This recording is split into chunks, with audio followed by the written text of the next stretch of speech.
নমস্কার বন্ধুরা, আমি প্রতিমা পিবিকে রান্নাঘর থেকে স্বাগতম। আজ আমি সুস্বাদু একটি রেসিপি হাঁসের মাংস করে দেখাবো। এটি সাধারণত শীতকালে বেশি রান্না করে থাকি, কারণ এই মাংসটা গরমের থেকে শীতে খাওয়া খুব ভালো, খেলে শরীরটা ভালো থাকে। মাংসটা তৈরি করার জন্য প্রথম উপকরণ হলো এখানে কোয়া ছাড়ানো রসুন ও গোটা রসুন, শুকনো লঙ্কা, কুচানো পেঁয়াজ, কুচানো আদা, আর আছে চিরা লঙ্কা। গোটা রসুন দিয়েছি কারণ হাঁসের মাংসে গোটা রসুন দিলে মাংসটা খেতে স্বাদ আসে ও রসুনটাও খেতে খুব টেস্ট হয়। এখানে লঙ্কাগুলো ভিজিয়ে রেখেছি কারণ বাটতে গেলে সুবিধা হয়। এই প্লেটে রয়েছে গোটা জিরে ও গোটা গরম মশলা, আর আছে শুকনো লঙ্কা। আর এখানে বেটে রেখেছি গোটা জিরে বাটা, আদা বাটা আর শুকনো লঙ্কা বাটা। এই হাঁসটিকে কেটে গরম জল করে পালকগুলোকে ছাড়িয়ে নিয়েছি।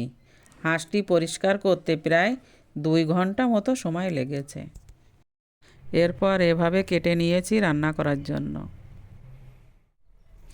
এ প্লেটে আমি একটার অর্ধেক টমেটো ও চুই কেটে রেখেছি।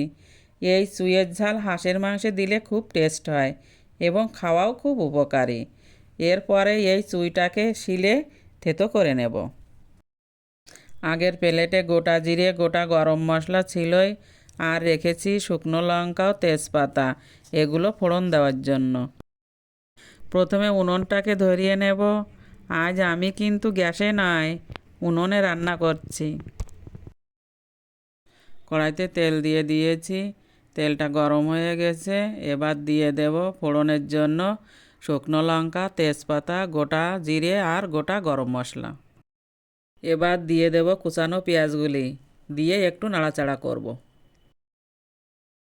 পেঁয়াজগুলো ব্রাউন কালার হয়ে এসেছে।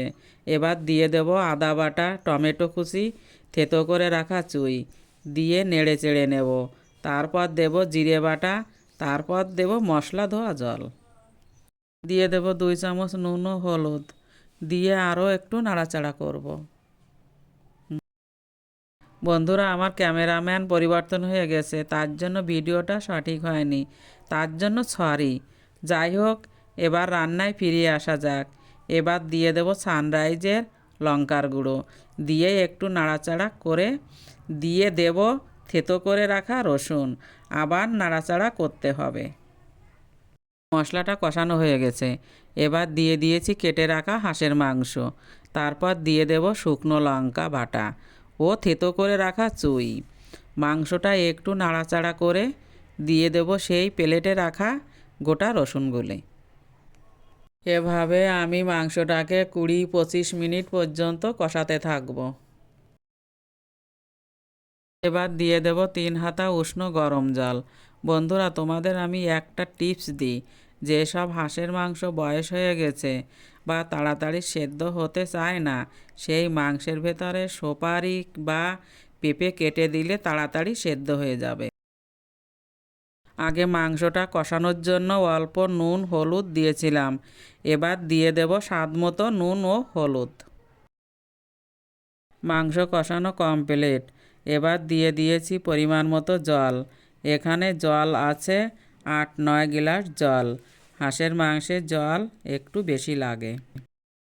জলটাও অনেকটা ফুটে এসেছে। এবার দিয়ে দেব 4-5টা চিড়ে রাখা কাঁচা লঙ্কা। রান্নাটা প্রায় কমপ্লিট হয়ে এসেছে। এবার বেটে রাখা গোটা গরম মশলা দিয়ে দেব। দেখো মাংসটার কালারটা কি সুন্দর এসছে। হাঁসের মাংসটা কমপ্লিট। এবার একটা অন্য পাত্রে ঢেলে নেব। আমার রেসিপিটা যদি ভালো লেগে থাকে তাহলে লাইক, কমেন্ট, শেয়ার ও সাবস্ক্রাইব করে পাশে থেকো। আবার দেখা হবে নতুন কোনো রেসিপি নিয়ে। নমস্কার।